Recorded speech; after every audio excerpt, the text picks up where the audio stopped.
Good morning beloved. आप सबका स्वागत है संडे सभा में। जितने लोग हमें ऑनलाइन सुन रहे हैं, आप हमें ढूंढ सकते हैं फेसबुक पे। हमारा हैंडल है @बिलवर्ड सन्स ऑफ गॉड। आप हमें लिख सकते हैं, हम आपको अपनी कलीसिया की जगह बताएंगे। और जितने लोग हमें यूट्यूब में सुन रहे हैं, इस वीडियो के नीचे एक लिंक है, जिस लिंक को आप क्लिक करेंगे उसमें एक PDF फाइल है। जितने भी वचन आज हम पढ़ेंगे वो सारे वचन आपको इसमें मिलेंगे। और जितने लोग हमें ऑनलाइन सुनते हैं, अगर आप आशीषित हुए हैं, आप हमें लिख सकते हैं। हम आपको अपने व्हाट्सएप ग्रुप में ऐड करेंगे, जिसमें आप वचन सुन सकते हैं और जिसमें आप जूम के माध्यम से भी हमसे जुड़ सकते हैं। तो कितने लोग उत्साहित हैं आज के संदेश के लिए? वो है प्रेम और विवाह, डेटिंग एंड मैरिज। और जब मैंने पहले इसको ग्रुप में डाला था, मैंने डिलीट किया और दोबारा से लिखा प्रेम और विवाह परमेश्वर पिता के तरीके से। क्योंकि बहुत सा ज्ञान आपको संसार से मिल सकता है प्रेम और विवाह के बारे में, लेकिन अगर वो परमेश्वर पिता के ज्ञान के अनुसार नहीं है तो उसका फल मृत्यु ही है। मैं जो हूँ, मेरा विवाह नहीं हुआ, लेकिन जो ज्ञान परमेश्वर पिता के द्वारा वचन में से मिला है, आज मैं आप सबके साथ उसको बांटूंगी। लेकिन ये जो 20 साल मेरे रहे हैं विश्वास में, आपको मालूम है मैं एक जांचने वाली बनी हूँ। मैंने बहुत से ऐसे रिश्तों को जांचा है और मैंने एक बात को पाया है कि अगर हम जो सत्य वचन है उसके अनुसार चलते हैं, अवश्य जो फल उत्पन्न होगा वो हमेशा जीवन उत्पन्न होगा। और आप अपने जीवन के हर एक बातों में, जैसे हम पिछले हफ्ते सीख रहे थे कि आपका परमेश्वर पिता कौन है, अगर आप अपने जीवन को परमेश्वर पिता पे आधारित कर रहे हैं, चाहे वो प्रेम के बारे में हो या विवाह के बारे में हो, अगर आप परमेश्वर के तरीके से परमेश्वर की आवाज़ सुनकर उन कामों को कर रहे हैं, हमेशा जो फल उत्पन्न होगा वो फल जीवन होगा। ज़रूरी है वो विश्वास से आपको कार्य करना है, क्योंकि हम अपने परमेश्वर पिता की संतान हैं। तो क्या परमेश्वर पिता विवाह के पक्ष में है? पहला सवाल। आपको मालूम है सब कुछ जो है विवाह के बारे में ही है। कलीसिया का जो है वो मसीह की दुल्हन कहा गया है, और यीशु मसीह जो है हमारा दूल्हा है। और एक समय आएगा जब वो विवाह का उत्सव मनाया जाएगा। और अभी क्या हो रहा है? वचन में लिखा है परमेश्वर पिता उस कलीसिया को, वो दुल्हन को तैयार कर रहे हैं उस विवाह के लिए जो दूल्हे के साथ है। और लिखा है जो दुल्हन है वो सफ़ेद वस्त्र पहने। वो जो वस्त्र है वो सहीपन को दिखाता है। और इसका अर्थ है कि मैं और आप जाग रहे हैं अपनी पहचान में कि यीशु मसीह में हम कौन हैं। और मैंने जाना कि सब कुछ जो है आपके पहचान के विषय में है, वो पहचान जो परमेश्वर पिता आपके विषय में कहते हैं। तो क्या परमेश्वर जो है विवाह से प्रसन्न होते हैं? आपको मालूम है सब कुछ जो है वो विवाह के बारे में ही है। और आज हम और अधिक वचनों से इसके बारे में सीखेंगे। और आपको मालूम है जब परमेश्वर पिता आपके साथ जुड़े हैं, वो केवल नहीं चाहते कि आप विवाह करें, क्योंकि जो परमेश्वर ने पिरोया है वो केवल विवाह नहीं है, लेकिन वो उस एकपन को देखते हैं। क्योंकि संसार में विवाह है, लेकिन स्वर्ग राज्य में वो एकपन है। और मैं विश्वास करती हूँ ऐसी अद्भुत रिश्ते में, और जितने लोग आज सुन भी रहे हैं, मेरा विश्वास है बहुत से लोग अपने जीवन में इस बात को पूरा होते हुए देखेंगे। इसलिए आज का संदेश केवल विवाह के बारे में नहीं है कि आप चिंता कर रहे हैं आपके दोस्त जो है उनकी शादी होगी या आपका विवाह कब होगा। और हो सकता है कि आपके मन में जो है उसके लिए, विवाह के लिए इच्छा भी हो। और आज जो मैं आपको उत्साहित करना चाहती हूँ कि जो प्रेम और विवाह है आप परमेश्वर पिता के तरीके से करें। और केवल विवाह नहीं, लेकिन उस एकपन को अनुभव करें। और एकपन जो है वो अलग है, और हम उसके बारे में देखेंगे बाइबल में से। और आप में से कुछ पुत्रों ने जो है मुझे सवाल भेजे थे प्रेम और विवाह के संबंध में। और हो सकता है कि इस बार उन सवालों को मैं लूँ, या तो हो सकता है कि हम अगले हफ्ते हम इसी को हम शुरुआत करेंगे यहीं से, और अधिक गहराई से हम इन विषयों के बारे में सीखेंगे। तो जो भी सवाल आपने भेजे थे, हो सकता है उनमें से कुछ जो है आज हम उसके बारे में बात करें, कुछ अगले हफ्ते, और हो सकता है कुछ जो है पवित्र आत्मा व्यक्तिगत आपसे बात करेंगे। तो आइए हम शुरुआत करेंगे। हम उत्पत्ति की पुस्तक उसका 2 अध्याय से शुरू करेंगे। और यहाँ पे देखते हैं जब परमेश्वर ने उत्पत्ति करी इस संसार की, जब जब ज्योति और आकाश और जितनी भी वन पशु हर एक चीज़ों को बनाया, उसके बाद परमेश्वर ने जो है मनुष्य को बनाया। उसके बारे में यहाँ पे लिखा है, हम पढ़ेंगे उत्पत्ति 2 अध्याय उसका 15 वचन से। यहाँ पे लिखा है, तब यहोवा परमेश्वर ने आदम को लेकर अदन की वाटिका में रख दिया कि वह उसमें काम करे और उसकी रक्षा करे। और यहोवा परमेश्वर ने आदम को ये आज्ञा दी, तू वाटिका के सब वृक्षों का फल बिना कट के खा सकता है, पर भले या बुरे के ज्ञान के वृक्ष को उसके फल तो कभी ना खाना, क्योंकि जिस दिन तुम उसको खाओगे अवश्य मर जाओगे। और पिता चाहते हैं कि हम उस भले बुरे के ज्ञान के वृक्ष के फल में ना जुड़े, ना ही इस कर्मा के चक्र में। और आगे पढ़ेंगे 18 वचन में लिखा है, फिर यहोवा परमेश्वर ने कहा, आदम का अकेला रहना अच्छा नहीं। किसकी इच्छा थी ये? परमेश्वर पिता की। आगे देखेंगे और आगे लिखा है, फिर यहोवा परमेश्वर ने कहा, आदम का अकेले रहना अच्छा नहीं, मैं उसके लिए एक ऐसा सहायक बनाऊंगा जो उससे मेल खाए। यहाँ पे हम देखते हैं परमेश्वर ने जो है हवा को जो है आदम के सहायक के रूप में बनाया। नए नियम में आपको मालूम है कौन सहायक के रूप में दिया गया? वो पवित्र आत्मा है। और तब आप जानेंगे कि पवित्र आत्मा क्या कार्य करते हैं। पवित्र आत्मा हमेशा आपको सत्य में जागरूक करते हैं, क्योंकि पवित्र आत्मा को सत्य का आत्मा कहा गया है और वो हर बारी आपको सत्य की ओर लेके जाता है। और जैसे मैंने आपको कहा था, हमेशा पहले सत्य आता है और उसके बाद जीवन। और पवित्र आत्मा हमेशा जब वो आप में है, वो आपको अपने सहीपन के बारे में जागरूक करता है जो यीशु मसीह में है। और इसी रूप से आपको मालूम है, जब एक स्त्री और एक पुरुष विवाह में जुड़ते हैं, वो एक सहायक के रूप में है कि एक दूसरे को वो सहीपन में, उन सत्यों में और अधिक जागरूक करें। आगे हम पढ़ेंगे 19 वचन में लिखा है, और यहोवा परमेश्वर भूमि में से सब जाति के बनेले पशुओं और आकाश के सब भांति के पक्षुओं को रचकर आदम के पास ले आया कि देखे कि वह उनका क्या नाम रखता है। और जिस जिस जीवित प्राणी को जो जो आदम ने रखा वही उसका नाम हो गया। अतः आदम ने सब जाति के घरेलू पशुओं और आकाश के पक्षुओं और सब जातियों के बनेले पशुओं के नाम रखे, परंतु आदम के लिए कोई ऐसा सहायक ना मिला जो उससे मेल खा सके। कोई भी ऐसा नहीं था जो आदम के साथ मेल खा सके। और 21 वचन में लिखा है, तब यहोवा परमेश्वर ने आदम को भारी नींद में डाल दिया, और जब वह सो गया तब उसने उसकी एक पसली निकालकर उसकी जगह मांस भर दिया। और यहोवा परमेश्वर ने उस पसली को जो उसने आदम में से निकाली थी स्त्री बना दिया और उसको आदम के पास ले आया। आपको मालूम है तभी जो है हम नारी कहते हैं, क्योंकि वो नर में से निकाली गई। और यहाँ पे हम वचन में देखते हैं ये जो व्याख्या है, ये जो है आदम और हवा पाप में गिरने से पहले है। और कौन है जो हवा को आदम के पास लेके आए? वो परमेश्वर पिता। लेकिन जब हम वचन में देखते हैं, आपको मालूम है जब परमेश्वर हवा को आदम के सामने लेके आए, आदम ने हवा के बारे में क्या कहा? हम 23 वचन में पढ़ते हैं। यहाँ पे इस प्रकार से लिखा है, तब आदम ने कहा, अब ये मेरी हड्डियों में की हड्डी और मेरा मांस में का मांस है, इसलिए इसका नाम नारी होगा, क्योंकि ये नर में से निकाली गई है। इस बात को किसने कहा? हम देखते हैं यहाँ पे आदम ने इस बात को कहा कि वो जो है मेरा एक हिस्सा है। क्या जब हम यहाँ पे वचन को देखते हैं, क्या हम यहाँ पे हम किसी भेदभाव को देखते हैं? क्या कुछ ऊपर है या कोई नीचे है? पाप में गिरने से पहले क्या है? वो मेरी हड्डी में की हड्डी और वो मेरे मांस में का मांस है। वो एकपन है। वो जब हवा को देखता है तो वो अपने ही अंग के समान उसे देखता है। और आगे देखेंगे यहाँ पे 24 वचन में लिखा है, इस कारण पुरुष अपने माता पिता को छोड़कर अपने पत्नी से मिला रहेगा। पुरुष जो है अपने माता पिता को छोड़कर अपनी पत्नी से मिला रहेगा।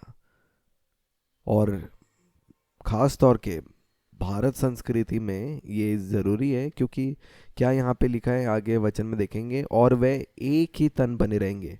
क्या सारा परिवार जो है एक तन बना रहेगा? क्या ससुराल वाले? हाँ, वचन में क्या लिखा है?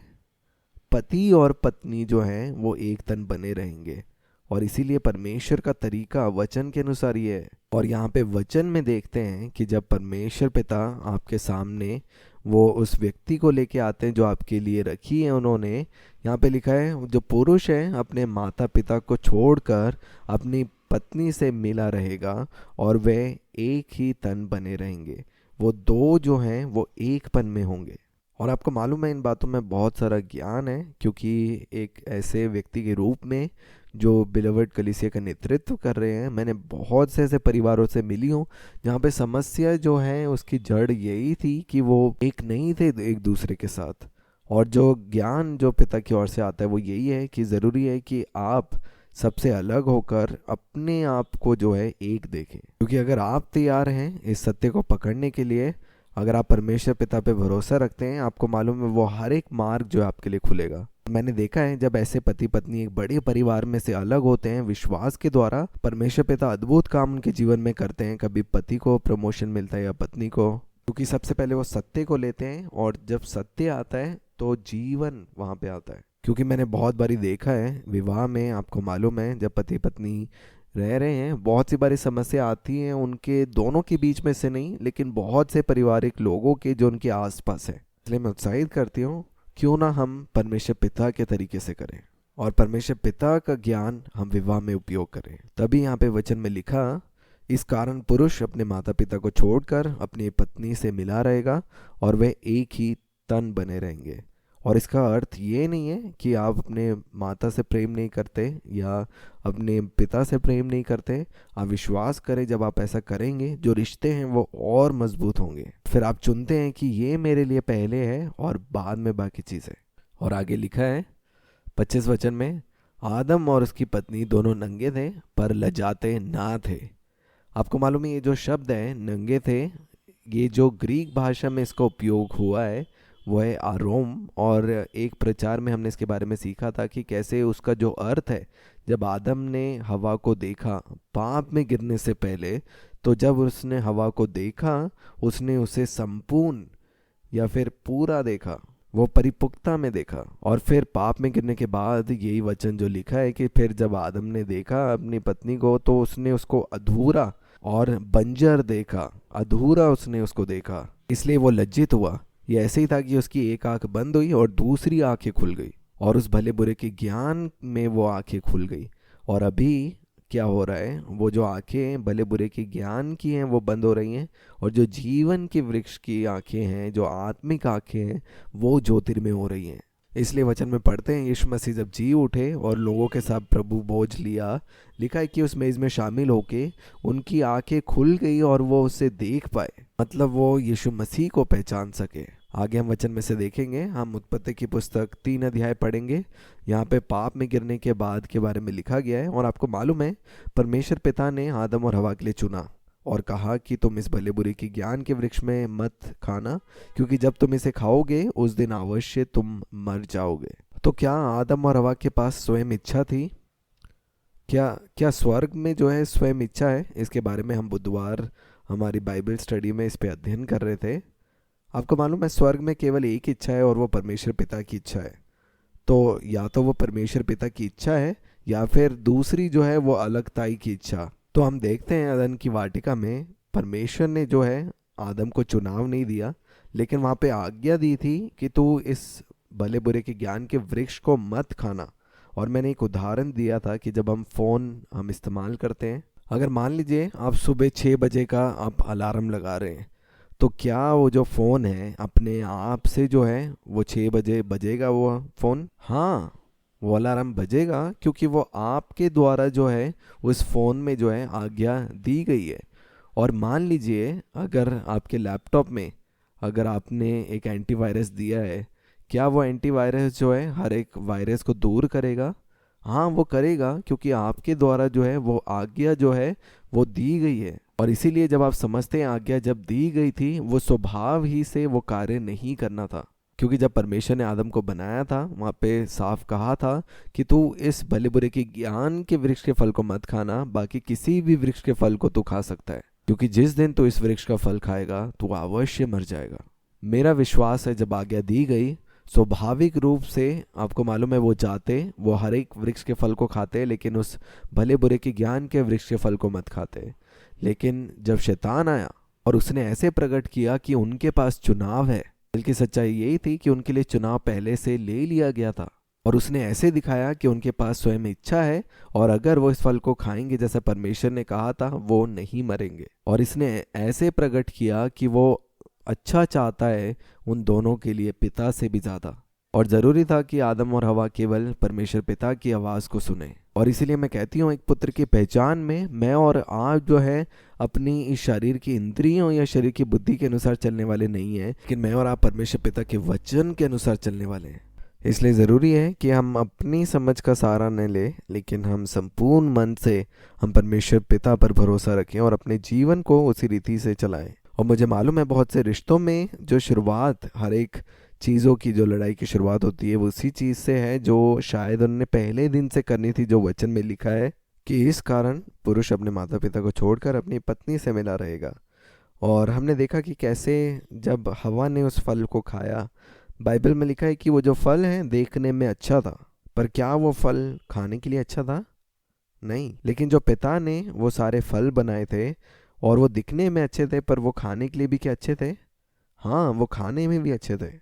जब परमेश्वर पिता आपको कोई चीज़ देंगे, आपको मालूम है वो दिखने में भी सुंदर है और वो चखने में भी सुंदर है, क्योंकि वचन में लिखा है चख कर देखो कि तुम्हारा परमेश्वर पिता कितना भला है। क्योंकि जो फल परमेश्वर पिता देखे वो दिखने में भी अच्छा है और वो खाने में भी भला है। और तभी आपको मालूम है कई बारी बहुत सी जब हम मूवी देखते हैं, आपको मालूम है जब हीरो हीरोइन को कह रहा है कि तुम मुझे पूरा करते हो, आपको मालूम है ये मुमकिन नहीं है, क्योंकि जब आप आदम में हैं, जब आदम ने हवा को, हवा ने आदम को देखा, उन्होंने एक दूसरे को अधूरा देखा। वो अधूरापन है किसी के पास भी, अगर यीशु मसीह नहीं है वो कभी भी एक दूसरे को जो है संपूर्ण नहीं देख सकते। और एक पुत्र के रूप में जब आप प्रेम में या विवाह में आते हैं, आप उनको खालीपन में नहीं, लेकिन आप उनको संपूर्ण देखते हैं, उस सहीपन के वस्त्र पहने हुए आप उन्हें देखते हैं और एक दूसरे को याद दिलाते हैं कि मसीह में उनकी पहचान क्या है। क्योंकि अब आप एक दूसरे को शरीर में नहीं देखते जैसे आदम और हवा ने देखा, लेकिन आप अपने आप को आत्मा में देखना शुरू करते हैं। और हम यहाँ पे देखते हैं पाप में गिरने के बाद क्या हुआ। अगर हम उत्पत्ति 3 अध्याय 16 वचन में पढ़ते हैं, यहाँ पे लिखा है, फिर स्त्री से उसने कहा, मैं तेरी पीड़ा और तेरे गर्भवती होने के दुख को बहुत बढ़ाऊंगा। तू पीड़ित होकर बालक उत्पन्न करेगी और तेरी लालसा तेरे पति की ओर होगी और वह तुझ पर प्रभुता करेगा।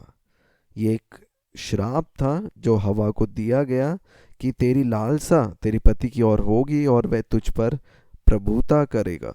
आपको मालूम है यीशु मसीह में जब हम नई सृष्टि बने, हर एक जो चीज़ें पुराने मनुष्यत्व की थी, यीशु मसीह उन हर एक श्रापों को लेकर मेरे और आपके लिए मरे। और आगे वचन में पढ़ेंगे, इसके 17 वचन में लिखा है, और आदम से उसने कहा, तूने जो अपनी पत्नी की बात सुनी और जिस वृक्ष के फल के विषय में मैंने तुझे आज्ञा दी थी कि तू उसे ना खाना, उसको तूने खाया है, इसलिए भूमि तेरे कारण श्रापित है।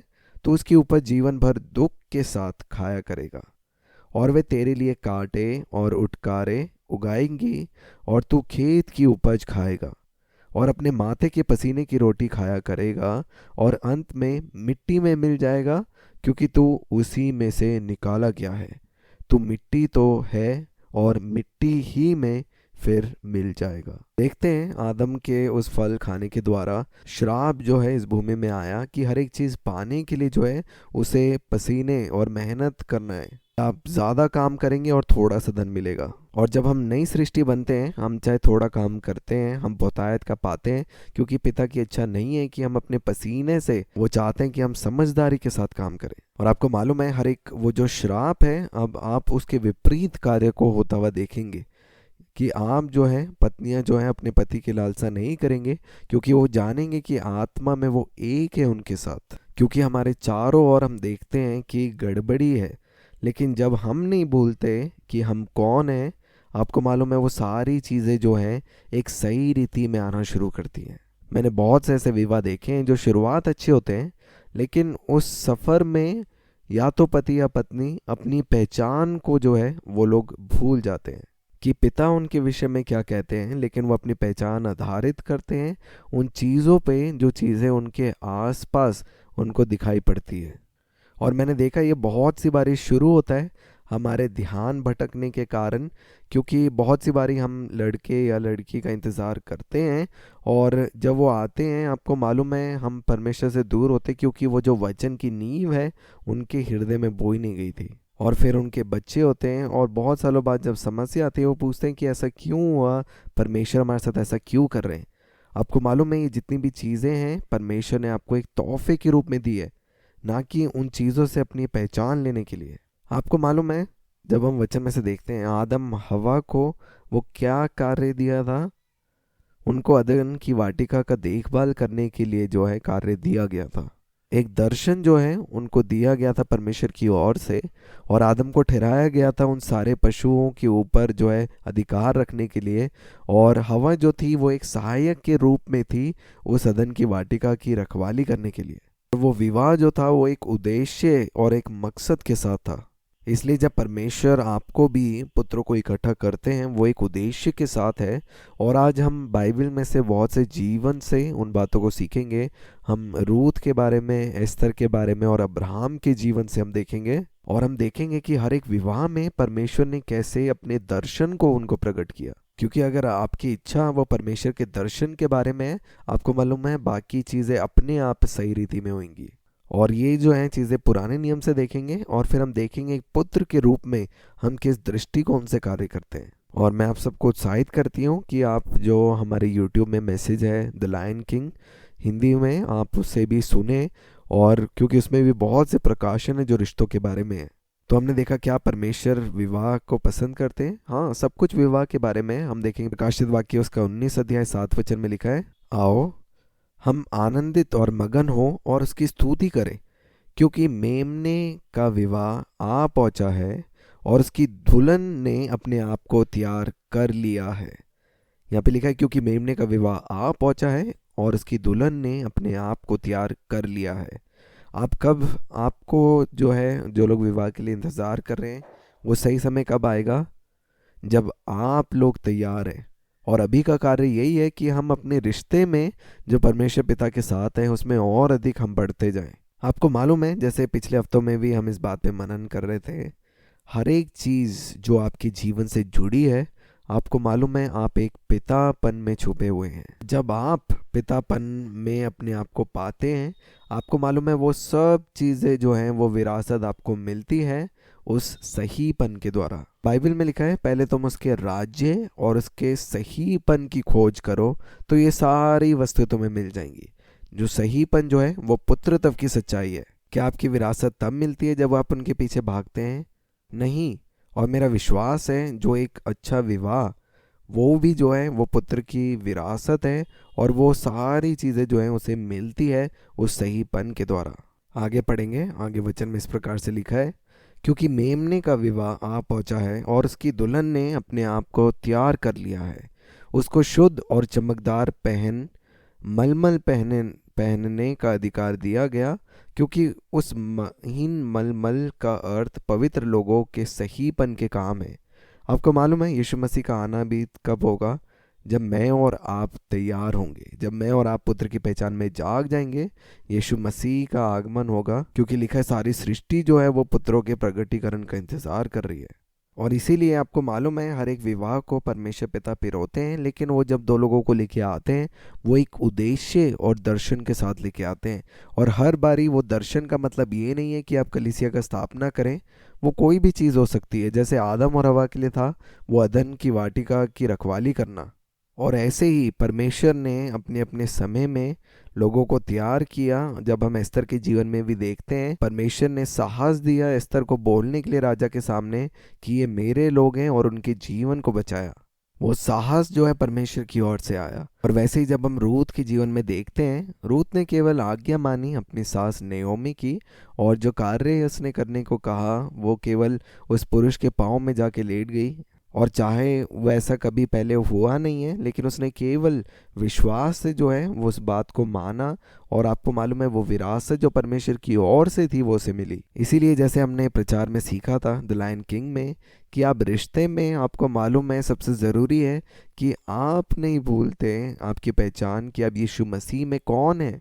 क्योंकि यीशु मसीह हैं जो मार्ग, सत्य और जीवन है। और यीशु मसीह जो बोलते हैं और जो करते हैं, आपको मालूम है वो दो नहीं है लेकिन वो एक है। और मैं और आप भी जो हैं उस सत्य के द्वारा जन्म पाए हुए लोग हैं। और इसलिए ज़रूरी है कि हम अपने रिश्तों में, अपने विवाह में उस सत्य में अपने आप को बना हुआ पाएँ। क्योंकि जब हम सत्य को पकड़े हुए हैं अपनी पहचान के बारे में, हर एक वो जो समस्या है आपको मालूम है वो आपके सामने घुटने टेकती हैं। और वैसे ही बाइबल में हम देखते हैं एस्तर के बारे में भी कि परमेश्वर ने एस्तर को साहस दिया राजा के सामने खड़े होकर बोलने के लिए, क्योंकि अगर राजा के पास कोई भी जाता था बिन बुलाए तो उसकी सज़ा थी उसका गला कटना। लेकिन जब वो साहस के साथ उस कार्य को करती है, आपको मालूम है वो परमेश्वर पिता हैं जो उस कार्य को पूरा करते हैं और अपने लोगों को बचाते हैं, क्योंकि एस्तर अपनी पहचान में बनी हुई थी। और उस पहचान में बने रहने के द्वारा एस्तर ने अपने जीवन में परमेश्वर की ओर से उस पक्ष को पाया। और इसलिए अगर आप विवाह में आप चाहते हैं कि एक व्यक्ति जो है विश्वास में ना रहे, आपको मालूम है ज़रूरी है जो जन अंधकार में है उनको रोशनी में लेके आना, क्योंकि सत्य जो है वो बोलता है और वो साहस के साथ बोलता है। और ज़रूरी है जब सत्य आपके पास पहुंचा है आप उस सत्य में अपने आप को खड़ा हुआ पाएं। और वहाँ पे आप देखेंगे हो सकता है कि कुछ चीज़ें हिलती हुई आपको दिखाई दे, पर उसका जो फल आप पाएंगे आप वहाँ पे जीवन को देखेंगे। और अभी जो है हम लोग डेटिंग या प्रेम के बारे में हम लोग बातचीत करेंगे। कितने लोग मानते हैं कि उनके लिए एक जन है या फिर उनको उनको खोजना पड़ता है? हम वचन में से देखेंगे, क्योंकि मैं विश्वास करती हूँ कि परमेश्वर ने हम सब के लिए एक को चुना है। और हम देखते हैं क्योंकि वचन में लिखा है कि उसने जगत की उत्पत्ति से पहले मुझे और आपको चुना है। और इसलिए हम देखते हैं कि हम पहले से ठहराए हुए गए लोग हैं, कि जगत की उत्पत्ति से पहले वो आपको जानते थे, वो जानते थे कि कौन है जो उनको ग्रहण करेंगे। और वैसे ही मेरा विश्वास है कि जब आप चुनते हैं, पहले से ही परमेश्वर पिता जानते हैं कि आपके लिए वो सही जन कौन है। ये हम वचन में से देखेंगे। हम पढ़ेंगे यूहन्ना का सुसमाचार उसका 15 अध्याय और उसका 16 वचन देखेंगे। यहाँ पे इस प्रकार से लिखा है, तुमने मुझे नहीं चुना परंतु मैंने तुम्हें चुना है। आपको मालूम है यीशु मसीह अब मेरे और आपके अंदर जीवित है। बाइबल में लिखा है जब हमारा नया जन्म हुआ अब हमारे पास दो मन नहीं है, अब हम एक मन के हैं। क्या अब ऐसा है कि उनका मन है या मेरा मन है? अब एक मन है। और अब पवित्र आत्मा हमें चलाते हैं, वो इच्छाएं हमारे अंदर उत्पन्न करते हैं। और इसीलिए मैं सबको उत्साहित करती हूँ कि आप अपना जीवन इस जागरूकता में जिए कि आप यीशु मसीह के साथ एक हैं। क्योंकि आप देखेंगे कभी भी कोई चीज़ आपके सामने आएंगी, आप उसे जो है परमेश्वर की इच्छा के अनुसार लेकर जब आप उसमें चलेंगे, क्योंकि अगर वो परमेश्वर की इच्छा में नहीं होंगी तो वो कभी भी आपके मार्ग में टिकेंगी भी नहीं। आगे पढ़ेंगे। वचन में इस प्रकार से लिखा है, तुमने मुझे नहीं चुना परंतु मैंने तुम्हें चुना है और तुम्हें नियुक्त किया कि तुम जाकर फल लाओ और तुम्हारा फल बना रहे, कि तुम मेरे नाम में जो कुछ पिता से मांगो मैं तुम्हें दे। आगे हम पढ़ेंगे इफिसियों की पत्री उसका 1 अध्याय उसका 3 वचन से पढ़ेंगे। यहाँ पे लिखा है, हमारे प्रभु यीशु मसीह के परमेश्वर और पिता का धन्यवाद हो कि उसने हमें मसीह में स्वर्गीय स्थानों में सब प्रकार की आत्मिक आशीषें दी हैं, जैसा उसने हमें जगत की उत्पत्ति से पहले उसमें चुन लिया कि हम उसके निकट प्रेम में पवित्र और निर्दोष हों, और अपनी इच्छा के भले अभिप्राय के अनुसार हमें अपने लिए पहले से ठहराया कि यीशु मसीह के द्वारा हम उसके लिए पालक पुत्र हों, कि उसके उस अनुग्रह की महिमा की स्तुति हो जिसे उसने हमें उस प्रिय में सेतमेत दिया है। अगर हम पिता द्वारा चुने गए हैं, पहले से ठहराए गए हैं, हर एक जन जो आपके जीवन में हैं वो पिता की ओर से नियुक्त किए हुए हैं। और इस वचन को हम दोबारा से देखेंगे। यहाँ पे लिखा है कि उसके उस अनुग्रह की महिमा की स्तुति हो जिसे उसने हमें उस प्रिय में सेतमेत दिया है। हम आगे पढ़ेंगे यूहन्ना का सुसमाचार उसका 6 अध्याय 37 वचन। यहाँ पे इस प्रकार लिखा है, जो कुछ पिता मुझे देता है वे सब मेरे पास आएंगे। हर एक जन जो पिता ने आपके जीवन में दिए हैं, आपको मालूम है वो हैं जो आपके पास आएंगे। देखिए हम इस वचन को दोबारा से देखेंगे। यहाँ पे लिखा है, जो कुछ पिता मुझे देता है वे सब मेरे पास आएंगे। सब कुछ जो पिता आपको देते हैं, आपको मालूम है वो सब जो है आपके पास आएंगे। और आगे इस प्रकार से लिखा है, और जो कोई मेरे पास आएगा उसमें कभी ना निकालूंगा, क्योंकि मैं अपनी इच्छा नहीं वरन अपने भेजने वाले की इच्छा पूरी करने के लिए स्वर्ग से उतरा हूँ। और मेरे भेजने वाले की इच्छा ये है कि जो कुछ उसने मुझे दिया है उसमें से मैं कुछ ना खोऊं। हर एक जन जो पिता ने आपको दिए हैं केवल वो आपके पास आएंगे, और आपके भेजने वाले की इच्छा ये है कि जो कुछ उसने आपको दिया है उसमें से कुछ भी नहीं खोएगा। और मेरा विश्वास है जब आज हम वचन को सुन रहे हैं, पवित्र आत्मा हमारी सोच को, हमारी कल्पनाओं को, हमारी दृष्टिकोण को, हमारे नज़रियों को बदल रहा है। और ये ज़रूरी है कि आज मैं इस विषय में बातचीत कर रही हूँ कि मैंने देखा है हमारी कलीसिया में बहुत से ऐसे लोग हैं जो नौजवान हैं, जो शायद किसी को पसंद करते हैं और वो चाहते हैं उन्हें, लेकिन बहुत से जो सोच या दृष्टिकोण जो आप विवाह या प्रेम को लेकर चलते हैं वो संसार की ओर से आती है, और ज़रूरी नहीं है कि वो सही मायने में परमेश्वर के तरीके से हो। और इसीलिए आज का संदेश महत्वपूर्ण है, क्योंकि संसार में जो बुरा है उसने प्रकट किया है कि वो अच्छा है, और जो सही मायने में परमेश्वर की नज़रों में सही है वो जो है अचानक से अजीब बन जाता है। इसलिए एक नए दृष्टिकोण को पवित्र आत्मा आज लेके आ रहे हैं कि हर एक जन जो परमेश्वर ने आपको दिए हैं केवल वो आपके पास आएंगे, और हर एक जन जो आपको दिए हैं उनमें से कोई भी आप नहीं खोएंगे। और आगे जो है हम अब वचनों को देखेंगे, हम उत्पत्ति की पुस्तक से पढ़ेंगे, हम अब्राहम के बारे में, रूत के बारे में और एस्तर के बारे में देखेंगे। और हम शुरुआत करेंगे अब्राहम के जीवन से। और हम देखते हैं अब्राहम के जीवन में, अब्राहम को जो है विश्वासियों का पिता भी कहा गया। और आपको मालूम है अब्राहम जो सही गिना गया परमेश्वर की दृष्टि में उसके विश्वास के द्वारा। और हमें मालूम है कैसे परमेश्वर ने अब्राहम से वादा किया कि अब्राहम और सारा से एक पुत्र उत्पन्न होगा। बेशक चीज़ें जो हैं उनके लिए असंभव दिख रही थी, लेकिन एक वादा परमेश्वर की ओर से उन्हें मिला और उसका नाम इसहाक रखा। पर एक समय एक ऐसा आया जब सारा को लगा कि उसे परमेश्वर की मदद करनी चाहिए। और आप लोगों को मालूम है उसके बाद क्या हुआ। सारा ने जो अपनी दासी हगार है उसको अपने पति के पास भेजा और एक पुत्र उत्पन्न हुआ जिसका नाम इश्माइल है, और कैसे उसके द्वारा एक नई जाति जो है वो उत्पन्न हुई। और यहाँ तक समय आया जब सारा जो है अपने अंत में पहुँच गई और उसने केवल परमेश्वर को विश्वास योग्य समझा उस जन्म के लिए कि अगर परमेश्वर ने इस बात को कहा है, परमेश्वर ही है जो इसे पूरा करेंगे। और हम वचन में पढ़ते हैं जब अब्राहम 100 वर्ष का हुआ, परमेश्वर का वो वादा जो उन तक पहुंचा था वो वादा पूरा हुआ और उस पुत्र का नाम इसहाक रखा गया। और हम इसहाक के जीवन के बारे में हम देखेंगे कि कैसे अब्राहम और सारा के द्वारा ये जो वादा किया वह पुत्र था जो इसहाक उत्पन्न हुआ। और अब्राहम जो है अब बुजुर्ग है और वो अपने बेटे के लिए जो है विवाह के लिए एक स्त्री को ढूंढता है। किसने इसके बारे में सोचा? पिता ने उसके बारे में सोचा। अब्राहम है जो इसहाक का पिता है, और अब्राहम ने वो निर्णय लिया और अपने दास को बुलाया। उस समय वो लोग कनान देश में रहते थे, लेकिन उसने अपने दास को बुलाकर कहा कि मैं चाहता हूँ कि तुम वापस से हमारे घर जाओ, मेरे देश में मेरे लोगों के पास जाओ और वहाँ से मेरे पुत्र के लिए विवाह के लिए स्त्री को लेके आओ। और जब ये बातें हो रही हैं, आपको मालूम है इसहाक क्या कर रहा है? इसहाक को मालूम भी नहीं है। और जब अब्राहम जो है अपने दासों को बुलाता है और उनको वो आज्ञा देता है कि वो स्त्री को लेके आए अपने पुत्र के विवाह के लिए, तो उसके दास जो है चिंतित हो जाते हैं और वो कहते हैं कि हम कैसे उसे ढूंढेंगे, कैसे वो हमें मिलेंगी। और अब्राहम उन्हें कहता है कि तुम डरो मत, स्वर्गदूत जो है तुम्हारे आगे आगे जाएंगे और वो उस सही व्यक्ति को आपके सामने लेके आएंगे। और अब्राहम ने ये आज्ञा देकर अपने दासों को भेज दिया।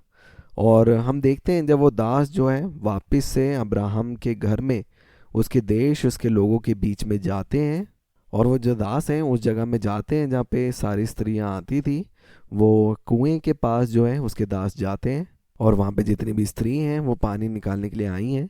और वहाँ पे उसके दास जो हैं वो मांगते हैं, परमेश्वर से प्रार्थना करते हैं कि एक चिन्ह के रूप में कि वो स्त्री जो इसहाक के लिए विवाह करने के लिए ठहराई गई है, अगर मैं उस स्त्री से जो मेरे पास आएगी मैं पानी मांगूंगा और वो अगर मुझे पानी पिलाएंगी, मेरे जो ऊँट हैं उनको पानी पिलाएंगी, तो मैं एक चिन्ह समझूंगा कि ये जो स्त्री है ये किसी मनुष्य नहीं लेकिन परमेश्वर आपकी ओर से जो है वो भेजी हुई है। और हम देखते हैं जब वो दास जो है कुएं के पास थे और बाकी स्त्रियां जो वहाँ पे आ रही थी, सबसे पहले जो स्थान में आई वो रेबेका थी। और लिखा है वचन में कि वो बहुत सुंदर थी। कई बार लोगों को लगता है कि जो परमेश्वर देंगे वो भद्दा होगा और वो एक ऐसा जन होगा जो मुझे नहीं चाहिए, क्योंकि सही मायने में जो सुंदरता है आपको मालूम है वो देखने वाले के नज़रिए में है। मैं अपने जीवन के अनुभव से मैं कुछ बांट सकती हूँ कि जब मैं यूके में थी, मुझे एक व्यक्ति थे जो बहुत पसंद थे और मैं प्रार्थना करते थे कि परमेश्वर आप मेरी मन की इच्छा को पूरा करें। और मेरी दोस्त जो है मुझ पे हंसती थी और वो कहते थे प्रिया घबराओ मत, परमेश्वर पिता ये आपकी इच्छा पूरी करेंगे, क्योंकि वैसे भी ये जो व्यक्ति है कोई और चाहिए भी नहीं होगा उनको ये। और वो हंसने लगे कि हाँ ये कैसे आपको अच्छा लग रहा है, लेकिन आपको मालूम है वो अच्छे होंगे आपके लिए, और आप परमेश्वर की ओर से उस अनुग्रह को और पक्ष को अपने जीवन में देखेंगे। और यहाँ पे हम देखते हैं वो जितने भी दास हैं वो कुएं के पास बैठे हैं, और रेबेका आती है, वो पानी देती है और कहती है कि ठीक है, मुझे आपके जो ऊँट को भी है हम मुझे जो है पानी देने दो। और वहाँ पे देखते हैं हम वो व्यक्ति आनंदित हो रहा है और वो धन्यवाद कर रहा है कि धन्यवाद परमेश्वर, क्योंकि आप विश्वास योग्य हैं अब्राहम के लिए। आपको मालूम है सहीपन क्या है, कि आप विश्राम करते हैं अपनी विश्वास योग्यता पे नहीं, लेकिन परमेश्वर पिता की विश्वास योग्यता पे। और मैं चाहती हूँ कि हम इस वचन को पढ़ें। हम पढ़ेंगे उत्पत्ति की पुस्तक उसका 24 अध्याय और उसका 27 वचन को पढ़ेंगे। यहाँ पे इस प्रकार से लिखा है, धन्य है मेरे स्वामी अब्राहम का परमेश्वर यहोवा, जिसने अपनी करुणा और सच्चाई को मेरे स्वामी पर से हटा नहीं लिया। यहोवा ने मुझको ठीक मार्ग पर चलाकर मेरे स्वामी के भाई बंधुओं के घर पर पहुंचा दिया है। और यहाँ पे हम वचन में देखते हैं कि कैसे परमेश्वर ने उन लोगों की अगुवाई करी रेबेका तक पहुँचने के लिए। और जब वो व्यक्ति रेबेका को वो सारी बातें बताता है कि कैसे उसने एक चिन्ह मांगा था परमेश्वर की ओर से वो पानी पिलाने के लिए, और कैसे परमेश्वर ने अगुवाई करी थी उन लोगों का रेबेका तक पहुँचने के लिए। और हम देखते हैं जब रेबेका जो है उस ऊँट पर सवार होकर जब वो अब्राहम के घर इसहाक से मिलने के लिए आ रही है, इसहाक उस समय में क्या कर रहा है हम वचन में देखेंगे। यहाँ पे लिखा है, सांझ के समय वह मैदान में ध्यान करने के लिए निकला था। और हम यहाँ पे देखते हैं कि इसहाक को मालूम भी नहीं है कि उसके लिए एक स्त्री आ रही है जिससे वो विवाह करेगा। लेकिन इस समय में इसहाक क्या कर रहा है, वो मैदान में ध्यान कर रहा है, समय बिता रहा है परमेश्वर के साथ, अपने रिश्ते का आनंद ले रहा है परमेश्वर पिता के साथ। और लिखा है कि उसने देखा और ऊँट जो है उसकी ओर चले आ रहे थे। और जब रेबेका जो है उसके पास आई और जब इसहाक ने देखा, लिखा है कि उसने जो है परमेश्वर पिता की पसंद को पसंद किया। और हम देखते हैं जो चुनाव पिता की ओर से था वो एक अच्छा चुनाव था। और इससे आपको क्या सीखने के लिए मिलता है, मैं यहाँ पे एक बात को पाती हूँ कि हमारे जीवन के हर एक कार्य में आपको मालूम है हम अगुवाई किए हुए लोग हैं। हम देखते हैं कैसे अब्राहम ने जो पिता है इच्छा रखी, उसने वो बात को जो है अपने दासों को कही, और कैसे दासों ने भी जो है वो अगुवाई परमेश्वर से मांगी, और कैसे हम देखते हैं एक सुंदर तरीके से वो जो योजना परमेश्वर की ओर से थी वो पूरी की गई। और आगे जो है हम वचन में से देखेंगे, अब जो है हम रूत की पुस्तक में से देखेंगे, रूत के बारे में, उसके जीवन के बारे में हम देखेंगे। कितने लोग हैं जो रूत के जीवन के बारे में जानते हैं, कितने लोगों ने इस पुस्तक को पढ़ा है। आपको मालूम है रूत जो है वो बहू थी नेओमी की। हम देखते हैं नेओमी जो सास है रूत की, उसने एक व्यक्ति से विवाह किया था और वो व्यक्ति मर जाता है, लेकिन उसके 2 पुत्र हैं, और रूत जो है उन दोनों पुत्र में से एक पुत्र की पत्नी थी। लेकिन हम देखते हैं वो दोनों पुत्र भी जो है वो मर जाते हैं। और हम देखते हैं जो 2 बहुएं थी उनमें से एक जो है वापस चले जाती, क्योंकि रूत ने खुद कहा था कि अब मेरी और कोई संतान नहीं है, इसलिए तुम जाओ वापस अपने देश, अपने घर में, अपने लोगों के पास वापस चले जाओ। और एक हम देखते हैं चली जाती है, लेकिन रूत जो है वो नेओमी के साथ रहती है। और जब रूत नेओमी के पास जाती है वो कहती है कि मैं चाहती हूँ कि आपका जो परमेश्वर है वो मेरा परमेश्वर है, और जिस देश में आप जा रहे हैं वो देश मेरा देश या मेरा घर होगा। और वो चुनाव करती है नेओमी के साथ रहने के लिए, और मैं इसे ऐसे लेती हूँ एक चिन्ह है वो पवित्र आत्मा का। और अब हम देखते हैं नेओमी जो है अपनी बहू के साथ, रूत के साथ वापस जो है वो बेतलेहम में आती है। और हम देखते हैं जब नेओमी और रूत वापस से वहाँ पे आते हैं तो नेओमी जो है रूत को जो खेतों में काम करने के लिए वो भेजती है, और वो उन खेत में जो है वो सफाई करने के लिए वो ठहराई जाती है। और हम वचन में देखते हैं कि कैसे वो योजना परमेश्वर की ओर से थी कि रूत जो है वो बोआज के खेत में काम करती है, और बोआज जो था वो नेओमी के पति, उसके रिश्तेदारी में ही बोआज था। आपने देखा अब्राहम के जीवन में भी, अब्राहम भी जो है उसके दास जो हैं वो अब्राहम के परिवार रिश्तेदारों के घर जा पहुँचे थे। और रूत भी हम देखते हैं कि कैसे वो रिश्तेदार जो बोआज है उसके खेत में काम करते हुए अपने आप को पाती है। हम जो है इसको वचन में से भी देख सकते हैं। हम पढ़ेंगे रूत की पुस्तक, उसका 1 अध्याय और 16 वचन। यहाँ पे इस प्रकार से लिखा है, रूत बोली, तो मुझसे ये विनती ना कर कि मुझे त्याग या छोड़कर लौट जा, क्योंकि जिधर तू जाए उधर मैं भी जाऊंगी, जहाँ तू टिके वहाँ मैं भी टिकूंगी। तेरे लोग मेरे लोग होंगे और तेरा परमेश्वर मेरा परमेश्वर होगा। और हम देखते हैं कि कैसे रूथ जो है वो नयोमी के साथ रही, और जैसे हमने कहा कि कैसे वो बोआज के खेत में काम कर रही थी। और हम वचन में से पढ़ते हैं, वहाँ पे लिखा है कि बोआज ने जो है रूथ को देखा। और हम देखते हैं कि कैसे उसके बाद हम वचन में से पढ़ते हैं कि नयोमी ने रूथ को भेजा, और वो जो है बोआज के पाँव में जाके सो गई एक चिन्ह के समान कि वो विवाह करना चाहती है। और हम देखते हैं कि यहाँ पे लिखा है कि उससे पहले बोआज ने जो है रूथ पे दृष्टि करी। और इसको हम वचन से भी देख सकते हैं। हम पढ़ेंगे रूथ की पुस्तक, उसका 2 अध्याय और इसके 10 वचन को देखेंगे हम। यहाँ पे इस प्रकार से लिखा है, तब वे भूमि तक झुककर मुंह के बल गिरी और उससे कहने लगी, क्या कारण है कि तूने मुझे परदेशिन पर अनुग्रह की दृष्टि करके मेरी सुधि ली है? बोआज ने उत्तर दिया, जो कुछ तूने पति की मृत्यु के बाद अपनी सास से किया, और तू किस प्रकार अपने माता पिता और जन्मभूमि को छोड़कर ऐसे लोगों में आई है जिनको तू पहले ना जानती थी, ये सब मुझे विस्तार के साथ बताया गया है। और यहाँ पे 12 वचन में लिखा है, यहोवा तेरे कार्य को फल दे, और इज़राइल का परमेश्वर यहोवा जिसके पंखों तले तू शरण लेने आई है तुझे पूरा बदला दे।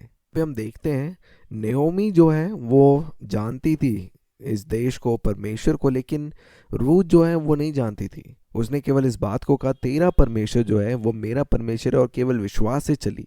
और वो एक चिन्ह है यीशु मसीह का। और वो किसके पंखों के नीचे आ गई?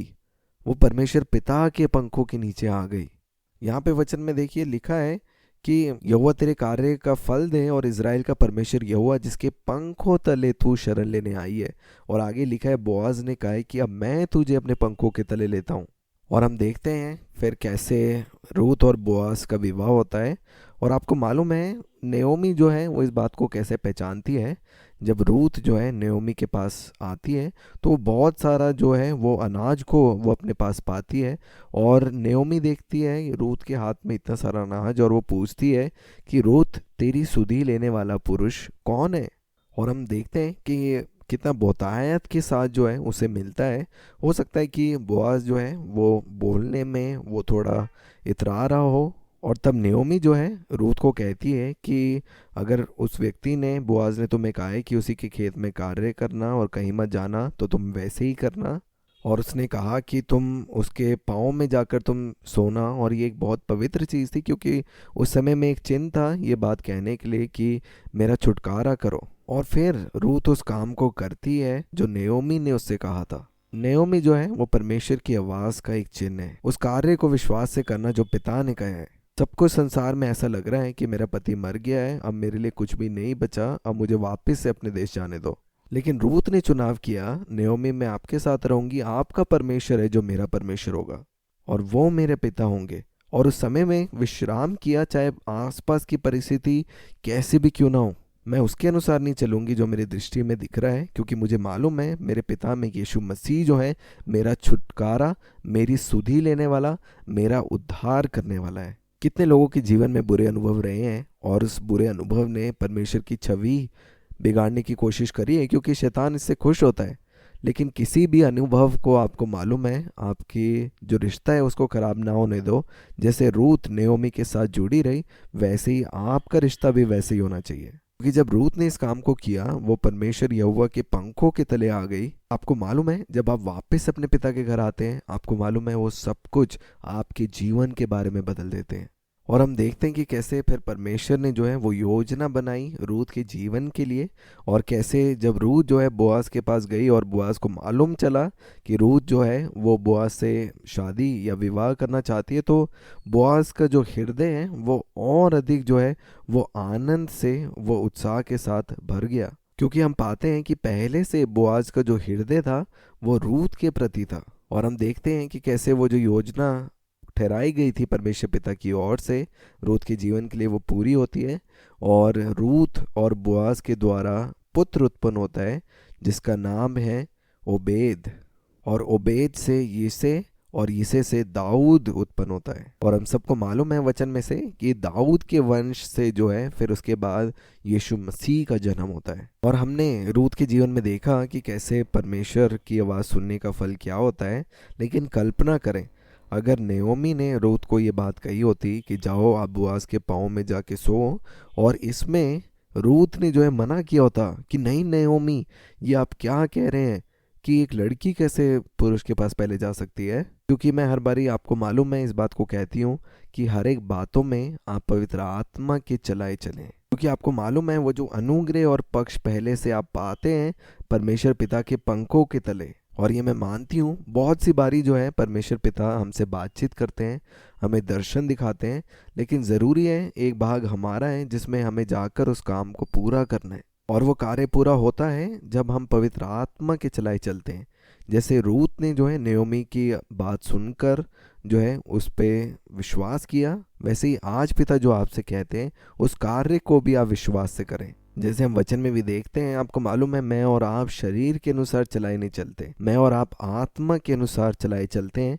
और हम कभी भी अपनी जो पहचान है आपको मालूम है अपने आसपास की परिस्थितियों से नहीं लेते। और ज़रूरी नहीं है कि हमेशा जो है पुरुष ने जो है वो पहल करनी है, लड़कियां भी जो है वो पहल कर सकती हैं।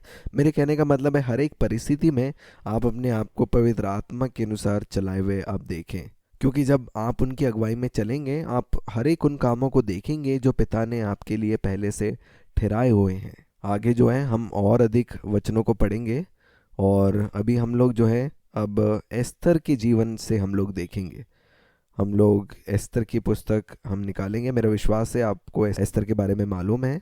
हम देखते हैं एस्तर के समय में जो राजा है वह है एशवेरोश, और उसकी पत्नी जो है वश्ति। ये दोनों पहले से विवाहित हैं। और एक समय आता है जब राजा जो है रानी को बुलाता है, और उस समय रानी जो है नहीं आती, और वहाँ पे कोई उत्सव हो रहा था और वष्टी को जो है बुलाया था और वो वहाँ पे नहीं जाती। उसे लगता है कि वो मदिरा पी हुए लोगों के सामने नहीं जाएगी, और वो ऐसा सोचती है। और आप कल्पना करें कि जब राजा बुलाता है और रानी नहीं जाती तो वो एक अपमान के रूप में, जितने भी मंत्री वहाँ पे बैठे थे वो इसके विरोध में थे। उनका कहना था कि जैसे ये कर रहे हैं तो पूरे राज्य में जो है पत्नियां जो है अपने पति की नहीं सुनेंगी। इसलिए अब जो वष्टी जो है वो रानी नहीं है, और राजा आज्ञा देता है कि राज्य की सब कुमारी लड़कियों को लेके आओ और मैं एक नई रानी को चुनूंगा। और वहाँ पे हम एक स्त्री पाते हैं जो हदसा है, जो एस्तर है। और हम देखते हैं एस्तर के माता पिता नहीं है, और वो अपने चाचा मोर्दके के पास पली बड़ी है। और हम देखते हैं जब ये नियम जो है वहाँ पे राज्य में आया तो उस समय में जो एस्तर के चाचा थे मोर्दके, उसने एस्तर को भी वहाँ पे राजमहल में भेजा। लेकिन वो एक आज्ञा देता है कि राजा को मत बताना कि तुम यहूदी हो, और अपनी पहचान को मत बताना, क्योंकि उस समय में जो है लोग यहूदी लोगों के विरुद्ध थे और ऐसी चीज़ें वहाँ पे थी।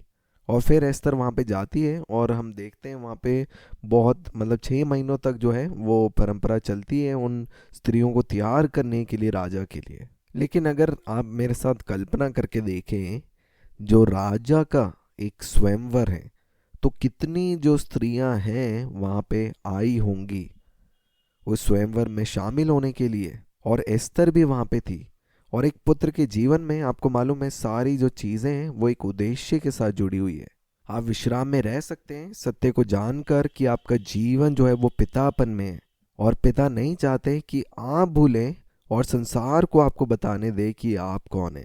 क्योंकि अगर आप प्रतिदिन अपने पुत्र की पहचान में आगे बढ़ रहे हैं, आपको मालूम है आपके जीवन के हर एक क्षेत्र में आप उस रीति को आता हुआ देखेंगे। चीज़ें गड़बड़ी में आती हैं क्योंकि किसी क्षेत्र में आप भूल गए कि आप कौन है।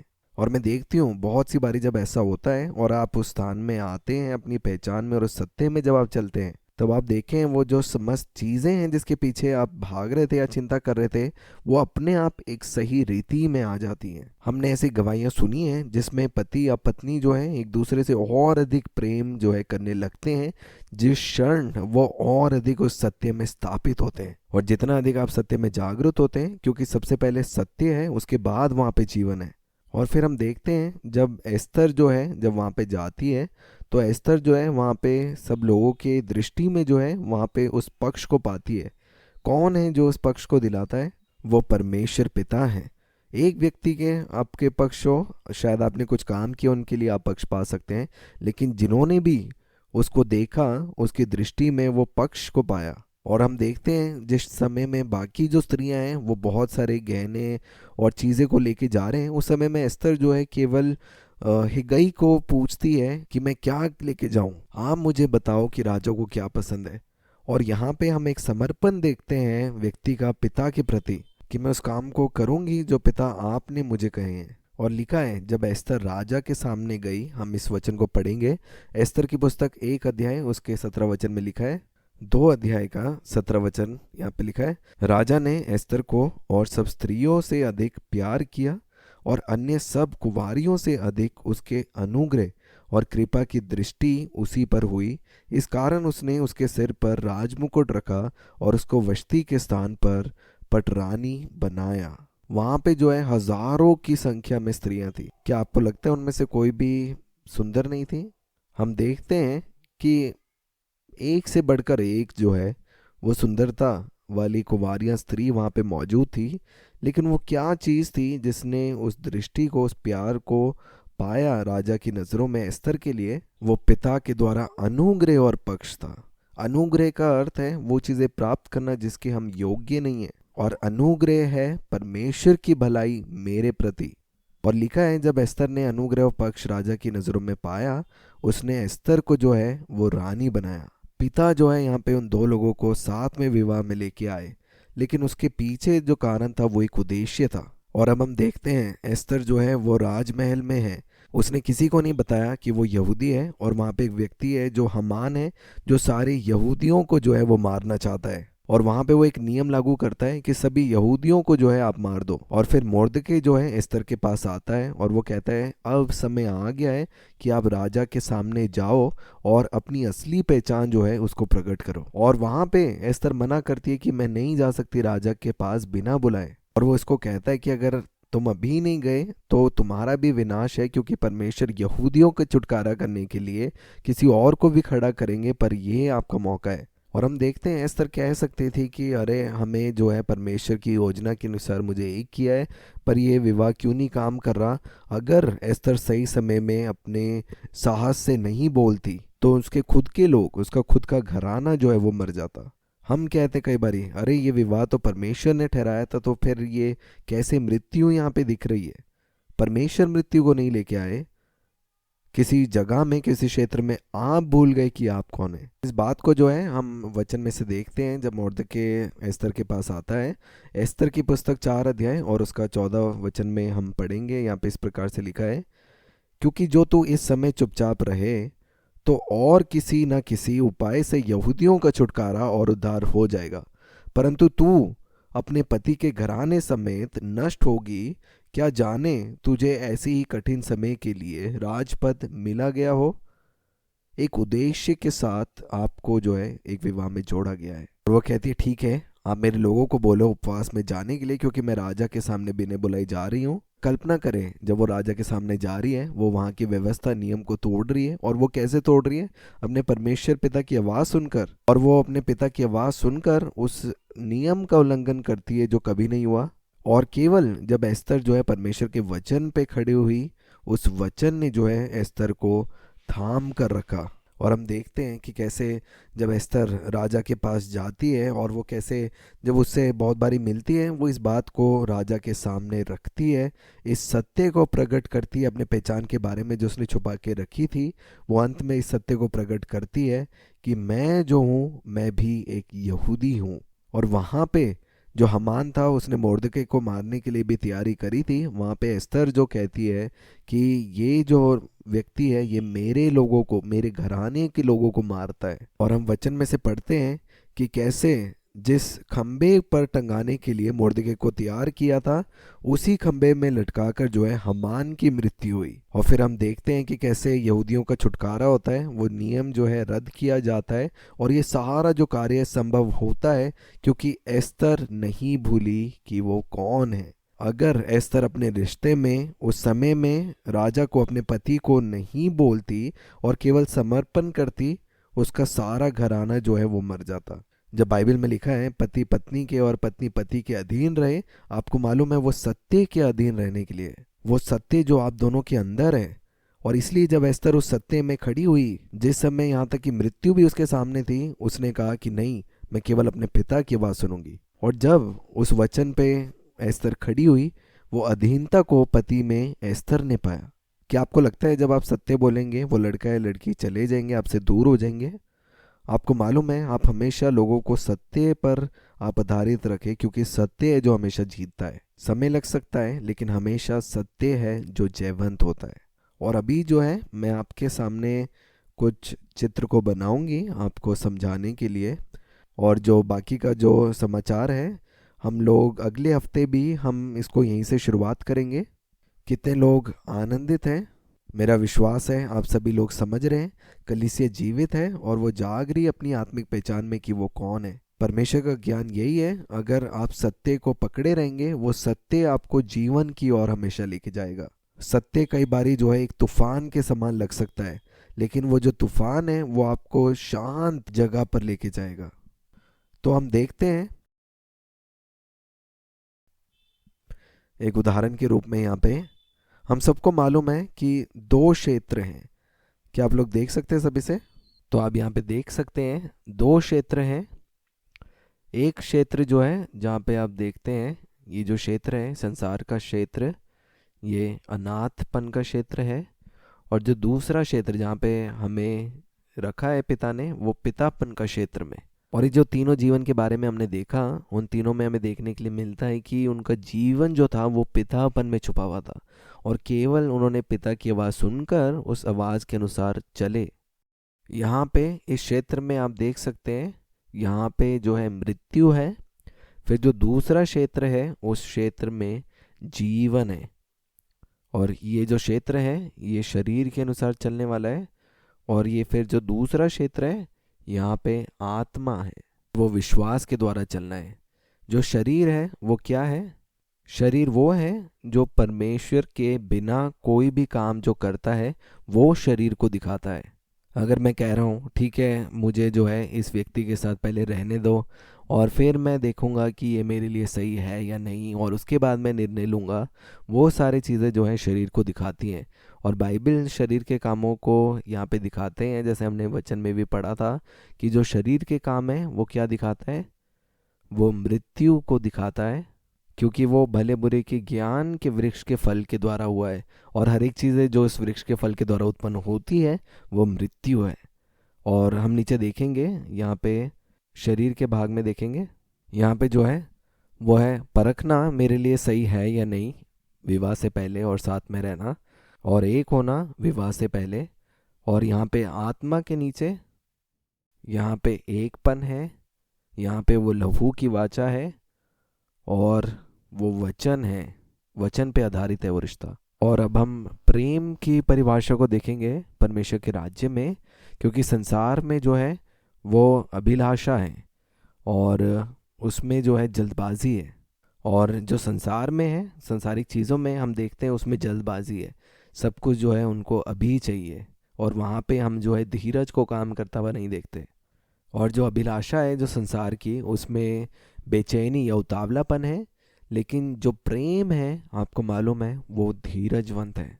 संसार में हम देखते हैं कई बारी वो जो उतावलीपन है वो सही समय पे संसार में जो है वो विवाह करेंगे, चाहे वो 23 साल की उम्र में है, उनके बच्चे भी हो गए, लेकिन एक समय के बाद जो है दोनों में से एक जन जो है व्यभिचार करेंगे, और वो जो विवाह है उसमें जीवन नहीं लेकिन मृत्यु को देखेंगे। और क्या अच्छा है, आपको मालूम है 10 साल का जो एक अच्छी या फिर मान विवाह, और या फिर 30 साल का एक मरा हुआ रिश्ता, लेकिन पुत्र की विरासत में किसी भी प्रकार की मृत्यु नहीं है। संसार के क्षेत्र में हम देख सकते हैं यहाँ पे वो रीति रिवाज और वो चक्रव्यूह में फंसे हुए लोग हैं। और ये जो संसार के रीति रिवाज है ये क्या है? संसार ने कहा है कि 18 साल की हो गई है, इसकी शादी कर दो, 23 साल में जो है बच्चे होने चाहिए। और मैं और आप जो हैं इस संसार के इस रीति रिवाज में या चक्रव्यूह में चलने वाले नहीं हैं। मैं और आप इस संसार में हैं, पर हम संसार के नहीं हैं। हम अलग किए हुए लोग हैं हमारे परमेश्वर पिता के द्वारा। और जितना अधिक हम आगे बढ़ते हैं अपने पुत्रत्व की पहचान को पकड़े हुए हैं, फिर आप देखेंगे आपके मार्ग में हर एक चीज़ें अगर गड़बड़ी में हैं, वहाँ पे आप पवित्र आत्मा के सही रीति को देखने पाएंगे। इसलिए पवित्र आत्मा और परमेश्वर पिता इच्छुक हैं कि आप हर एक क्षेत्र में जागें और अपने आप को वैसे ही देखें जैसे पिता आपको देखते हैं। और आपको मालूम है, जब आप किसी के साथ रिश्ते में जुड़ते हैं, वो रिश्ता जो है परमेश्वर की नज़रों में पवित्र है। जैसे पुराने नियम में हम देखते हैं, जब आदम ने हवा को देखा तो उसने उसे अपनी हड्डी में से हड्डी और मांस में का मांस के रूप में देखा, और वो जो दोनों जो थे वो एक हुए। वो ऐसे नहीं था कि वो जांचते हैं। आज के समय में हम देखते हैं संसार में शैतान ने जो विवाह है उसको जो है, जो अच्छा था उसको बुरा किया है और उसको अलग बदल दिया है कि लोग जो हैं पहले देखना चाहते हैं कि वो व्यक्ति उनके लिए सही है या नहीं, और वो उन सब कामों को करना चाहते हैं देखने के लिए कि क्या ये सही है या नहीं। लेकिन सही मायने में जो विवाह था, जो परमेश्वर के द्वारा स्थापित किया गया था, वो पवित्र रिश्ता है। क्योंकि जैसे हमने वचन में सीखा कि आप जगत की उत्पत्ति से पहले ठहराए गए हैं, और आपके लिए जो है, जो जन हैं वो चुने हुए हैं। और आप जाने कि आपके लिए परमेश्वर पिता, आप जो हैं परमेश्वर पिता की नज़रों में कितने कीमती हैं। और आप देखते हैं, आप जागते हैं सत्य में, पवित्र आत्मा आपको जागरूक करते हैं कि आप परमेश्वर पिता के लिए कितने कीमती हैं, कि मेरे और आपके लिए परमेश्वर पिता ने अपनी सबसे कीमती चीज़ इस संसार में भेज दी। उन्होंने यीशु मसीह को इस संसार में भेजा मेरे और आपके लिए, उस मृत्यु को चखने के लिए। और आगे हम देखेंगे झूठ। आपको मालूम है हर एक चीज़ जो है आप जिस क्षेत्र में हैं वो सत्य के बारे में है। क्योंकि अगर आप नई सृष्टि हैं और आप राज्य में और आप किसी को पसंद करते हैं, वो परमेश्वर पिता को नहीं जानते, वो ठीक है, लेकिन उनसे आप यीशु मसीह के बारे में बोलें। मेरी नींव हर एक रिश्ते की यही है कि मैं पहले पिता को और यीशु मसीह को अपनी नींव बनाती हूँ। और आपको मालूम है हर एक व्यक्ति जो आपके मार्ग में आएगा, परमेश्वर पिता जिनको लेके आएंगे, वो यीशु मसीह को प्यार करने वाला होगा। और इसीलिए आप उनको शरीर में नहीं, लेकिन उनको जोड़ते हैं यीशु मसीह के साथ आत्मा में। और आप उनको जो है पिता के बारे में बताते हैं और उनको व्यक्तिगत जो है वो रिश्ता पिता के साथ जुड़ने देते हैं, जहाँ पे उनकी सारी निर्भरता फिर जो है वो परमेश्वर पिता पे होती है। उनको वो अनुग्रह दीजिए ताकि वो भी जो है पिता पे निर्भर हो सके। ऐसा नहीं कि आप जो है मुझे पूरा करते हैं और वो कह रहे हैं कि आप मुझे पूरा करते हैं, दोनों ही जो हैं वो खाली हैं। लेकिन जब दो पुत्र साथ में मिलते हैं वो सच में एक दूसरे को बनाते हैं, क्योंकि वो ही कार्य है जो पवित्र आत्मा हमारे अंदर करते हैं। इसलिए हमने देखा जो प्रेम जो है वो कृपालु है। इसलिए जब दो पुत्र विवाह में आते हैं, आपको मालूम है आपका जो रिश्ता है वो लहू पर आधारित है। मैं हमेशा बोलती हूँ कि आप परमेश्वर पिता के पुत्र हैं और उसके लहू की संतान हैं। आप दोनों जो हैं एक बनते हैं। परमेश्वर पिता जो है आपको दो नहीं कहता है, पति पत्नी। आप दिखने में बेशक दो हैं, पर वो आपको बुलाता है एक।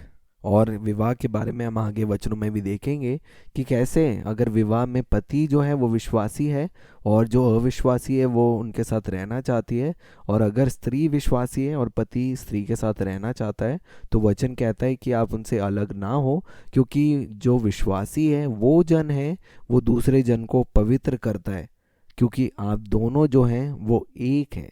इसलिए आप ध्यान रखें, जब हम अपने वायदे को लेते हैं विवाह में, उसका अर्थ ये नहीं है कि हम सिर्फ जांच रहे हैं कि वो सही है, नहीं, वो संसार का तरीका है। लेकिन जब स्वर्ग में विवाह होता है, आपको मालूम है वो रिश्ता है जो लहू से जुड़ा है। उसमें ये नहीं है कि अगर वो गलत है तो वो मेरा नहीं है, लेकिन वो रिश्ता जुड़ा है जो लहू पर आधारित है। और एक झूठ जो है मैंने अक्सर देखा है विवाह में, कि मैं दूसरे के प्रति आकर्षित नहीं हूँ। और मैंने ऐसे देखा है जो लोग सोचते हैं कि परमेश्वर पिता मुझसे प्रेम नहीं करते, उनके जीवन में बहुत से अनुभव भी होते हैं, लेकिन उसके बावजूद भी वो कहते हैं कि परमेश्वर पिता मुझसे प्रेम नहीं करते।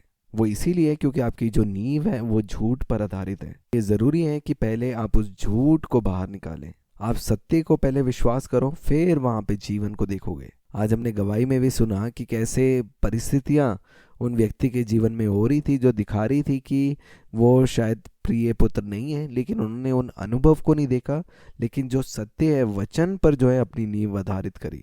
और जब वो सत्य में बने रहे, आपको मालूम है एक हफ्ते में सब कुछ बदल गया। सारी जो चीज़ें उनके आसपास होने लगी वो उस सत्य के साथ मेल खाने लगी कि वो परमेश्वर पिता के प्रिय पुत्र हैं। एक झूठ जिस पे आप विश्वास कर सकते हैं कि अरे जो अब हमारे बीच में जो है प्यार खत्म हो चुका है, ये झूठ है। आपको मालूम है स्वर्ग राज्य में, इस क्षेत्र में चीज़ें हमेशा बढ़ती रहती हैं, और पहले आप सत्य पे विश्वास करो, फिर आप उसको देखने पाओगे। सबसे पहला जो चमत्कार यीशु मसीह ने किया था वो पानी को दाखरस में बदलना था, और वो ही चीज़ जो है आज वो आपके रिश्तों में भी कर रहे हैं। हाँ, संसार में हो सकता है कि जैसे जैसे दिन बीतते हैं प्यार कम होता है, लेकिन स्वर्ग राज्य में, आत्मा में सब कुछ जीवन की ओर बढ़ता है। लेकिन ज़रूरी है एक बात, आपके जीवन में कोई भी परिस्थिति क्यों ना हो, कोई भी अनुभव क्यों ना हो, हम कभी भी, एक पुत्र जो है कभी भी अपनी पहचान जो है वो शरीर पे आधारित नहीं करता। अभी एक व्यक्ति हैं, उनके साथ ऐसा अनुभव हुआ कि वो अभी अभी स्वर्ग राज्य में है, और एकदम से जो है उनके जो पुराने उनके प्रेमी थे उनको मैसेज करने लगे, और वो मेरे पास आके कहते कि प्रिया, परमेश्वर पिता ये इन सब लड़कों को मेरे पास भेज रहे हैं। और मैंने उनको कहा कि आप अभी अभी स्वर्ग राज्य में आए हैं, मुझे नहीं लगता कुछ देर के लिए कोई भी बीच में आएगा। वो चाहते हैं कि सबसे पहले आप उनके साथ प्रेम में जुड़ें, क्योंकि परमेश्वर पिता चाहते हैं उनकी जो सबसे कीमती चीज़ है वो आप हैं। और जब आप स्वर्ग राज्य में आते हैं, सबसे पहली चीज़ वो करते हैं कि आपको उस रिश्ते में, वचन पर, उस सत्य में और अधिक दृढ़ता से उस नींव को बनता हुआ वो देखना चाहते हैं। इसलिए सबसे पहले जो है वो आपको दृढ़ करेंगे, ताकि कल को कोई और जब आपके साथ जुड़ेगा, आप उनके लिए वो जीवन देने वाला आत्मा बन सके। अगर कोई जन है जिनसे आप मिले हैं, उनसे प्रेम करने लगे हैं, आप उनको कलीसिया में लेके आए, आप एक बात को जाने, हर एक रिश्ता जो आपका है उसकी जो नींव है वो हमेशा यीशु मसीह पे आधारित है। दूसरी जो चीज़ है वो है व्यस्तता। आपको मालूम है कई बारी नौकरी आ जाती है, हम इतने व्यस्त हो जाते हैं कि हमारे पास वो वचन के लिए समय नहीं है। ऐसे लोगों से मैं मिली हूँ 3-4 साल बाद, कि बोलते हैं हाँ मेरे पास अच्छी नौकरी है, पर आपको मालूम है वो वचन जो है उनके हृदयों में ठीक से जड़ नहीं पकड़ा। एक पुत्र की पहचान में आपको मालूम है आप मार्ग हैं। आप कोई भी चीज़, आप बहाना नहीं बोल सकते कि मैं इसलिए नहीं कलीसिया आ सकता, या ये कारण है तभी मैं नहीं आ पाया। आप स्वयं मार्ग हैं। और मैंने ऐसी बहुत सी गवाहियाँ सुनी हैं जिसमें जब लोग जो हैं अपने रिश्ते को छोड़कर जब वचन को वो अहमियत देते हैं, वो सारी जो चीज़ें जिनके पीछे वो भागते हैं, वो सारी चीज़ें फिर जो हैं वो जुड़ जाती हैं। और आगे हम देखेंगे, अगला जो है वो रीति रिवाज हैं जो इस संसार में है। ऐसे रीति रिवाज है कि इस उम्र में आके आपको शादी करनी है। आपको मालूम है मैं और आप इस संसार के चक्रव्यूह या इस संसार के रीति रिवाज में नहीं है, क्योंकि जो सत्य है, आपको मालूम है वो सत्य है जो जीवन देता है। और कई बारी जब हम चीज़ों को अपने तरीके से करते हैं, हम अपना राय जो है हम आगे रखते हैं, आपको मालूम है हमारे राय से बढ़कर जो है वो सत्य है। और हमें लग सकता है कि जो हम कर रहे हैं हम सही हैं। आपको मालूम है हम चीज़ें करें ज़रूरी हैं परमेश्वर के तरीके से, क्योंकि वो परमेश्वर का वचन है, वो सत्य है जो हमेशा जीवन के फल को उत्पन्न करेगा। आगे हम वचन को पढ़ेंगे और आज हम इसके साथ समाप्त करेंगे। हम पढ़ेंगे रोमियो की पत्री, उसका 8 अध्याय और उसका 5 वचन। यहाँ पे इस प्रकार से लिखा है, क्योंकि शारीरिक व्यक्ति शरीर की बातों पर मन लगाते हैं, परंतु आध्यात्मिक आत्मा की बातों पर मन लगाते हैं। क्योंकि शरीर पर मन लगाना तो मृत्यु है, परंतु आत्मा पर मन लगाना जीवन और शांति है। आपको मालूम है परमेश्वर पिता की इच्छा केवल विवाह नहीं है, लेकिन वो एकपन को देखना चाहते हैं, क्योंकि वो सहीपन है जो आपके जीवन की सारी चीज़ों को पकड़े हुए हैं। और हम समाप्त करेंगे अब्राहम के जीवन को देखकर, कि हमें मालूम है अब्राहम को जो है धर्मी या फिर सही गिना गया उसके विश्वास के द्वारा। हम देखते हैं जब वो नए देश में गए, कैसे अब्राहम ने जो है उस राजा से झूठ बोला और सारा को जो है अपनी बहन के कहा, और उसे जो है उस राजा के हाथ भेज दिया। और आप कल्पना करें उस समय में सारा को जो है किस तरह महसूस हो रहा होगा कि अब्राहम ने जो है उसको ऐसे भेज दिया। लेकिन उस समय में आपको पता है किसने है सारा की सुरक्षा करी, क्योंकि अब्राहम भी जो था उसके साथ नहीं था। वो परमेश्वर पिता ने सारा की सुरक्षा करी। वो भी मिले के सपने में, और उन्होंने कहा कि अगर तू सारा को छुएगा तो बड़े कलेश है जो तेरे राज्य में, तेरे घराने में उत्पन्न होगा। और परमेश्वर पिता ने उसके सारे घराने के जो कोख थे उसको बंद कर दिया, क्योंकि उसने सारा को जो है अपने पास लेके रखा था। कौन था जिसने वो विश्वास योग्यता में रखा? पिता ने उस कार्य को किया। इसलिए मैं और आप जो हैं वो भयभीत होने वाले या डरने वाले या एक दूसरे को एक बंधन में बांधने वाले नहीं हैं, क्योंकि फिर आप जब सत्य में जागेंगे आप जानेंगे कि आपका जो रिश्ता आधारित है वो आपके पति या पत्नी में नहीं है, वो पिता और पुत्र में है। उस रिश्ते में जैसे सारा में देखा, वो अब्राहम से अलग हुई लेकिन वो परमेश्वर और अपने रिश्ते में थी। उसे मालूम था कि अब्राहम बेशक नहीं है लेकिन परमेश्वर पिता जो है उसके साथ खड़े हैं। और हमारा सबसे बड़ा विश्राम हमारे जीवन में यही है कि हम एक पितापन में हैं। और मैं और आप जब यहाँ पे रखे गए हैं, आपको मालूम है एक उद्देश्य के साथ, एक दर्शन के साथ हम रखे गए हैं कि हम एक तैयारी में हैं उस कार्य को करने के लिए जो पिता ने ठहराए हैं। और जब हम अपनी पहचान में चलते हैं, आपको मालूम है वो जो प्रियजन है आपके जीवन में वो आपको मिल जाएंगे। और जब वो आपको मिलते भी हैं, वो जो आशीष है उस आशीष को आपकी पहचान मत देने दो। आप आगे बढ़ते जाएं उस दर्शन को लेकर जो पिता ने दिए, और सारी चीज़ें जो हैं फिर एक रीति में आ जाएंगी। और फिर केवल एक विवाह नहीं लेकिन उस एक पन में आप अपने आप को शामिल देखेंगे। मेरा विश्वास है पवित्र आत्मा ने आज आप सबसे बातचीत करी है, और इस संदेश को जो है हम अगले हफ्ते भी जो है हम जारी रखेंगे। आखिर में एक चीज़ जो है मैं बोलकर समाप्त करूंगी कि प्रेम जो है हमने देखा वो धीरजवंत है, लेकिन वो हमेशा जीवन को उत्पन्न करेगा। जो अभिलाषा है वो बहुत ही जल्दबाजी करती है, वो जल्दी है लेकिन उसका फल मृत्यु है। इसलिए आइए हम सब लोग खड़े होंगे आत्मिक भेंट के लिए, जो इसका दूसरा भाग है। हम लोग अगली रविवार हम लोग सीखेंगे, और मैं और आप जो हैं वो जीवन देने वाला आत्मा है। आप सब जो हैं आप सब मेरे पीछे अंगीकार कर सकते हैं। आप मेरे पीछे कहिए, पिता आपका धन्यवाद, मैं आपके राज्य में आपका बेटा हूँ।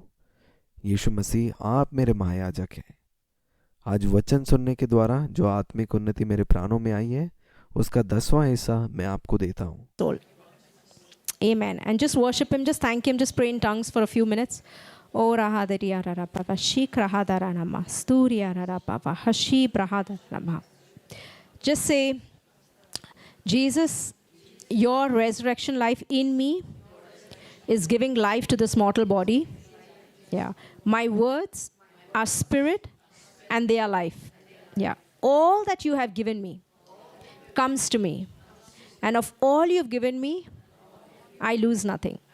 Yeah. Amen.